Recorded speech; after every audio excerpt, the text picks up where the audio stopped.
Bapak Ibu yang terkasih dalam Tuhan, beberapa waktu ini saya sering mendengar orang menyebut tentang nas Alkitab ini, yaitu dalam 1 Korintus pasal 15 ayat yang ke-58. Ya, saya beri judul "Jerih Payahmu Tidak Akan Sia-sia". Jadi saya ingin kita merenungkan apakah jerih payah kita itu tidak akan sia-sia. Dalam kondisi seperti apa sehingga kita bisa mengenal dan memahami arti kata daripada pertama Korintus pasal 15 ayat 58 ini. Mari coba kita lihat bersama. Kalau kita melihat latar belakang ini bicara tentang bagaimana Paulus berbicara tentang kebangkitan tubuh. Ketika orang-orang di Korintus berkata bahwa tidak ada kebangkitan tubuh, tetapi menurut pengajaran Paulus akan ada kebangkitan tubuh. Nah, itu akan membawa kita dalam sebuah pergumulan dengan Tuhan, berjalan hidup bersama dengan Tuhan, sampai pada akhirnya perjuangan-perjuangan kita itu tidak sia-sia. Karena apa? Kita akan dibangkitkan seperti Kristus dibangkitkan pada akhir zaman nanti. Sehingga marilah kita mencari apa yang tidak sia-sia. Ya, jerih payah seperti apa? Itu yang ingin saya ajak kita untuk bisa merenungkannya bersama-sama. Mari kita lihat ayatnya berkata seperti ini. Karena itu saudara-saudaraku yang kekasih, berdirilah teguh, jangan goyah, dan giatlah selalu dalam pekerjaan Tuhan. Sebab kamu tahu bahwa dalam persekutuan dengan Tuhan, jerih payahmu tidak sia-sia. Ya, jadi kalau kita dalam persekutuan dengan Tuhan, senantiasa ada di dalam Tuhan, jerih payah kita tidak sia-sia. Tetapi apa yang dimaksud dengan jerih payah untuk tidak sia-sia ini? Nah, jerih payah diambil dari kata kopos, yang artinya pekerjaan pelayanan yang keras, yang membuat kita sangat menderita dan kelelahan. Ada istilahnya burnout, ya, di mana hamba Tuhan banyak yang terkena ini ketika apa? Sudah melayani, terus melayani, tetapi belum ada perubahan atau dalam pergumulan yang terus-menerus, lalu terjadi sebuah kelelahan, ya, penderitaan. Nah, Tuhan bilang bahwa ini jerih payah yang tidak akan sia-sia. Apa itu kata tidak sia-sia? Dari kata kenos, yang artinya kosong, empty, nothing, tidak berguna, tidak ada gunanya. Ya, jadi dari sini kita belajar bahwa jerih payah itu adalah bagaimana ketika kita melakukan pelayanan dengan keras dan kita menderita olehnya dan kita akhirnya lelah di dalam pergumulan itu. Itu dia jerih payahmu yang dikatakan seperti itu. Nah, kalau kita melihat apa yang dialami Paulus di dalam Korintus, juga dia katakan bagaimana dia itu diusir, ya, bagaimana dia itu dilempari dengan batu, dan bagaimana dia itu ditangkap, ya. Semua ini adalah sebuah pergumulan pelayanan yang dinikmati oleh Paulus, dan dia berkata bahwa dalam persekutuan dengan Tuhan, dalam jerih payah yang seperti itulah tidak akan sia-sia. Luar biasa. Jadi kalau kita betul-betul sungguh-sungguh dalam Tuhan, anak Tuhan, jemaat Tuhan, kita sungguh-sungguh dalam Dia, dan kita juga ikut menderita di dalam semuanya, bahkan kita beribadah, kita melakukan semua firman Tuhan yang Tuhan lakukan dengan terus-menerus dalam kondisi kelelahan, Tuhan katakan, jerih payah yang engkau alami tidak akan sia-sia. Saudara yang terkasih, coba kita lihat dari pas ayat-ayat sebelumnya, ya, dari pertama Korintus pasal 15 ayat 31 dan 32. Apa yang dialami dengan Paulus ini? Dia katakan, saudara-saudara, tiap-tiap hari aku berhadapan dengan maut. Bayangkan resikonya maut. Demi kebanggaanku akan kamu dalam Kristus Yesus Tuhan kita, aku katakan bahwa hal ini benar, bahwa dia menghadapi maut senantiasa. Kalau hanya berdasarkan pertimbangan-pertimbangan manusia saja, aku telah berjuang melawan binatang buas di Efesus. Apakah gunanya hal itu bagiku? Bagaimana dia berjuang untuk melawan orang-orang ajaran-ajaran sesat yang dianggap binatang buas ini, dan macam-macam lagi pergumulannya. Lalu dia katakan, jika orang mati tidak dibangkitkan, maka marilah kita makan dan minum, sebab besok kita akan mati. Artinya jerih payah, jerih lelah Paulus tidak akan ada artinya kalau tidak ada kebangkitan lagi, tidak ada kebangkitan dari antara orang mati. Lebih baik kita bersenang-senang dan menikmati hidup ini. Tetapi luar biasa Paulus ini. Dia katakan dalam 2 Korintus 4 ayat 8, Dalam segala hal kami ditindas, namun tidak terjepit. Kami habis akal, namun tidak putus asa. Ayat 9, kami dianiaya, namun tidak ditinggalkan sendirian.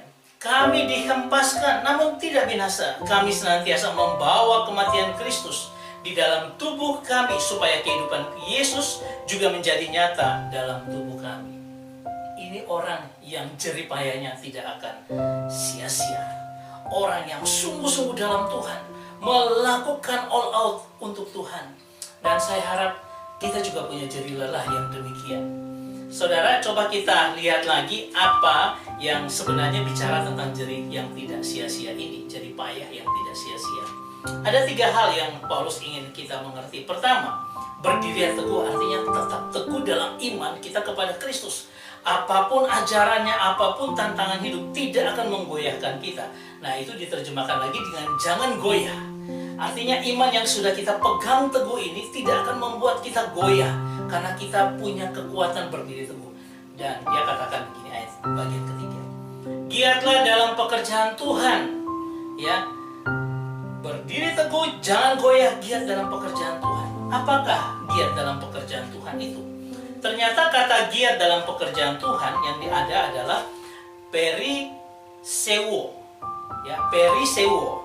Nah, kata periseuo ini artinya apa? Sebenarnya ini abounding, melimpah, overflow dengan pekerjaan Tuhan. Jadi, overflow lah dengan pekerjaan Tuhan. Atau dikatakan melampaui. Kita punya pekerjaan yang ada sekarang, lakukan itu melampaui dari yang harusnya kita lakukan. Nah, kata ini adalah present, indikatif, aktif. Artinya apa? Itu harus aktif, kita melakukannya, dan saat ini indikatif, menunjukkan kejadian yang harusnya present, terjadi sekarang. Ketika Anda dan saya mendengar, harusnya kita telah selalu giat dalam pekerjaan Tuhan. Dan ini bicara tentang nominatif, maskulin, plural. Artinya apa? Ini bicara untuk orang banyak yang secara nominatif, ya, sifatnya maskulin. Karena apa? Ini kekuatan, butuh kekuatan ekstra dari dalam diri kita, kekuatan Tuhan. Untuk apa? Berjeri lelah, giat ini dalam pekerjaan Tuhan. Contohnya, kalau kami di gereja saat ini ada pemilihan majelis, ya, majelis yang diharapkan adalah apa? Hadirlah dalam ibadah keluarga. Kalau ada orang meninggal, hadir di sana untuk memberi kekuatan bagi jemaat yang mengalami musibah meninggalnya orang terkasih. Atau kita pergi lakukan perkunjungan. Ada 2 orang yang sudah tidak bersama-sama dengan kita, Pendeta Ana Rondo Wokas. Perkunjungannya dia lakukan dengan baik. Pelayanannya sekian puluh tahun dia lakukan sampai emeritus di tempat kami di Gereja Maranatha Surabaya. Bahkan ibu penatua Marta Subarjo, ya, meninggal beberapa waktu yang lalu. Dia adalah seorang ibu yang biasa, tapi ketekunannya untuk senantiasa ada dalam ibadah keluarga, ibadah-ibadah kematian yang ada, dalam melayani di gereja, semua dia lakukan dengan kesungguhan hati. Dan saya katakan inilah yang tidak sia-sia. Dan mereka sedang menikmati hasil daripada jerih payah yang tidak sia-sia. Ketika dia bersama-sama dengan Tuhan, Tuhan menyediakan mahkota.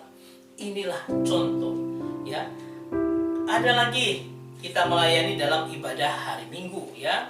Para presbiter duduk di bagian atas dan melakukan pelayanan ibadah. Semua baik. Lakukanlah semua dengan berjeri lelah. Artinya apa? Jangan saya hanya menjadi presbiter ketika ibadah hari Minggu saja, tetapi lakukanlah pelayanan yang lain. Dan saya memberikan semangat bagi teman-teman yang mungkin akan terpilih di seluruh GPIB di Indonesia untuk pemilihan pada saat ini untuk 5 tahun ke depan. Ayo berjeri lelah dalam Tuhan, ya. Jangan kita hanya menjadi penatua diaken pada ibadah hari Minggu, tetapi ayo ibadah keluarga, ibadah penghiburan, perkunjungan, lakukan itu. Itu jerih payah, jerih lelah yang tidak sia-sia. Mungkin ada orang yang memberikan persembahan bagi pelayanan Tuhan. Lakukan itu dengan kesungguhan hati, dengan jerih payah.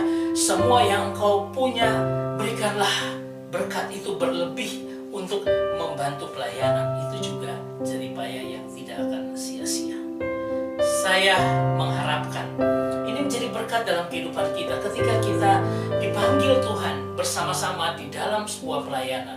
Lakukan itu dengan berjerih lelah yang luar biasa untuk Tuhan. Persembahkan hidup kita, melayani Dia dengan tulus, melayani Dia dengan luar biasa.